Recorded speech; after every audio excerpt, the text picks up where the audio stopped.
Oke, teman-teman, guys, saya akan kembali lagi membahas mengenai kabar terbaru dari timnas Indonesia. Yang fokus kali ini saya akan membahas updatean timnas saat melawan Arab Saudi. Tadi malam mungkin sama seperti kalian juga Tidurnya udah mulai nyenyak nih, karena kita alhamdulillah di peringkat 3. Artinya peluang kita juga terbuka lebar untuk bisa lolos di Piala Dunia. Kesempatan ini memang sudah direncanakan sebenarnya. Kalau memang kita lolos atau kalah, jelas semakin sempit sekali peluang kita.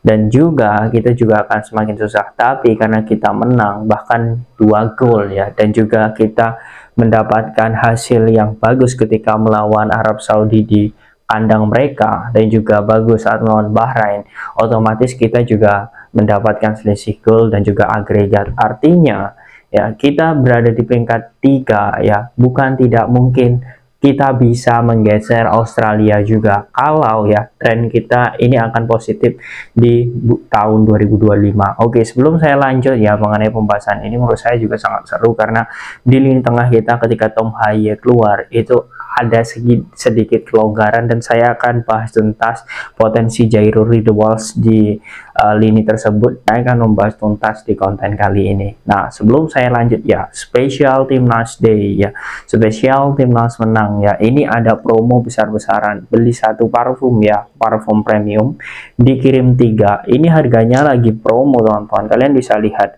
parfumnya ini non alkohol dan 4 campuran jadi ini 100% bibit murni. Kalian bisa lihat kuningnya ini full premium tanpa campuran. Ketahanan wanginya 10 hingga 20 jam. Jadi kapan lagi kalian beli satu dikirim 3, hanya spesial Timnas ini. Yang mau langsung kalian cek di pojok kiri bawah agar kami bisa kirim kalian 3. Oke, kita langsung bahas mengenai pertandingan Indonesia versus Arab Saudi. Saya tidak perlu lagi membahas mengenai Shin Tae-yong kemarin, siapa yang mengompor-ngompori Shin Tae-yong out karena kalian bisa lihat di konten-konten saya tidak pernah yang namanya tidak menghargai kinerja pemain ataupun pelatih. Tak terlepas banyak yang mengatakan bahwa emosional mengenai Eliano tidak diturunkan dan sebagainya, tapi lagi-lagi ini adalah keputusan pelatih. Saya harus garis bawahi seperti ini, teman-teman. Marcelino ada kalanya juga di bawah, dia tidak dimainkan bahkan dihujat, tetapi Marcelino juga bisa membuktikan bahwa dirinya ketika dijadikan starter dia mampu menjadi pembeda. Begitupun dengan Eliano Reinders kalau memang di 2 laga 3 laga tidak dimainkan mungkin pelatih dan juga tim analisis memiliki penilaian sendiri. Jadi kita tidak bisa menghakimi pelatih dalam hal ini mengenai skema dan juga taktik dan juga para pemain yang dimainkan. Artinya ini semua tergantung strategi, dan menurut saya Eliano masih muda, dia masih bisa membuktikan untuk jangka waktu yang akan datang. Nah, oke, kita langsung fokus lagi ke masalah Jairo Riedewald. Ketika Tom Haye diganti oleh Nathan Cho di sini menurut saya kelonggaran itu terlihat sekali dan juga di lini tengah belum bisa bagaimana Nathan Cho Aon ini menggantikan peran Tom Haye. Artinya kita juga membutuhkan striker tambahan dan juga membutuhkan lini tengah tambahan. Di bulan Maret nanti kita akan menghadapi Bahrain, China kemudian juga selanjutnya Australia dan juga Jepang. Artinya itu semua laga-laga berat dan laga penentu apakah kita bisa di peringkat 2, 3 atau 4 karena untuk di peringkat 2 setelah Australia imbang tadi malam melawan Bahrain, itu juga masih ada peluang kita, teman-teman. Kita diuntungkan karena lawan China dan juga Bahrain nanti akan di GBK. Artinya kita juga memiliki dukungan pemain ke-12. Artinya motivasi dan juga semangat untuk memenangkan laga jelas ada. Dan di sini dengan adanya Jairo Riedewald nanti diharapkan ini bisa menjadi penutup kekurangan di lini tengah.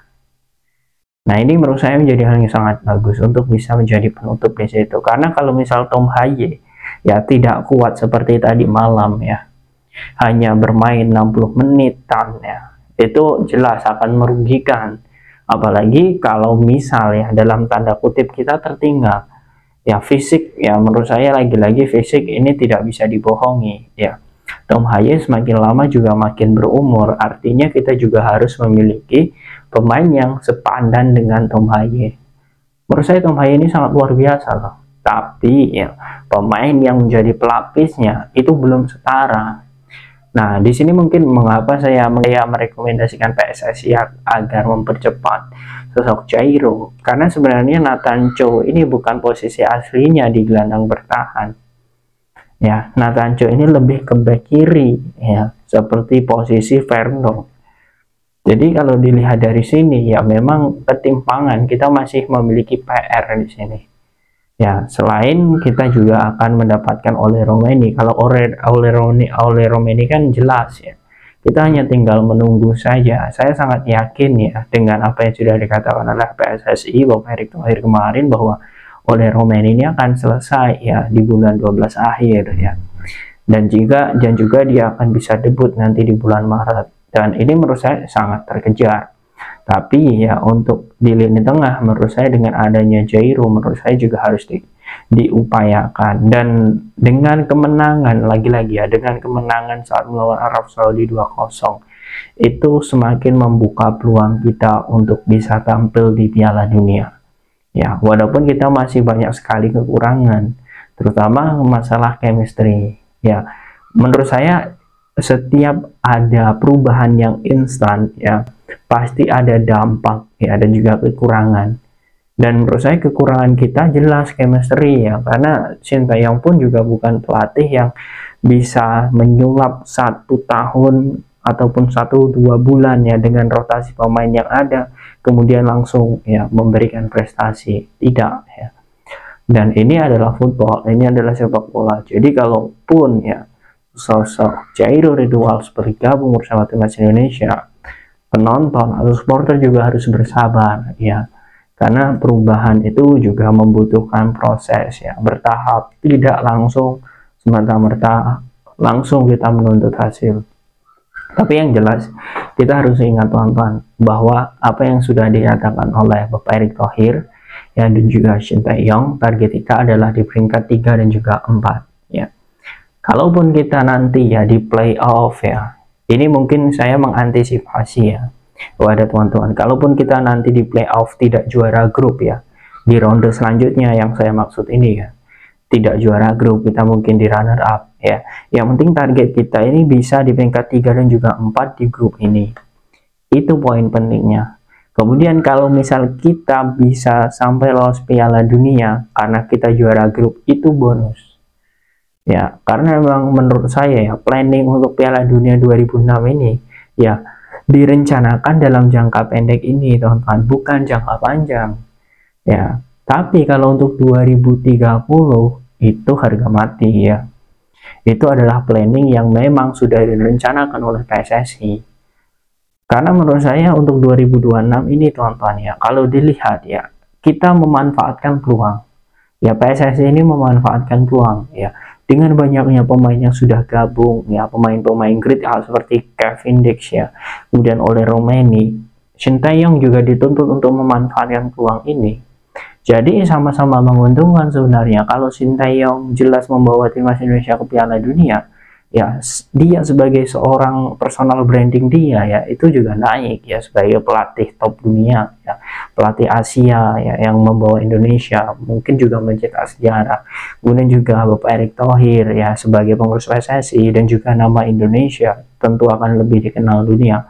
Nah, ini poin yang akan diambil oleh PSSI di 2026 ini, yaitu memanfaatkan momen ya. Dan menurut saya untuk saat ini ya visinya itu sudah mulai berhasil ya. Tapi ya kalaupun nanti tidak lolos ya, kita juga harus legowo seperti itu teman-teman. Jadi kita juga harus memiliki mindset ya dari sekarang ya, kita boleh berekspektasi tapi jangan menilai terlalu berlebihan. Nah, itu saja poinnya. Yang jelas dengan adanya Jairo nanti ya, saya berharap ini PSSI segera menaturalisasi Jairo agar langkah kita untuk memanfaatkan peluang itu semakin bagus. Nah, bagaimana menurut kalian teman-teman jika di lini tengah ya ketambahan sosok Jairo Ridwals?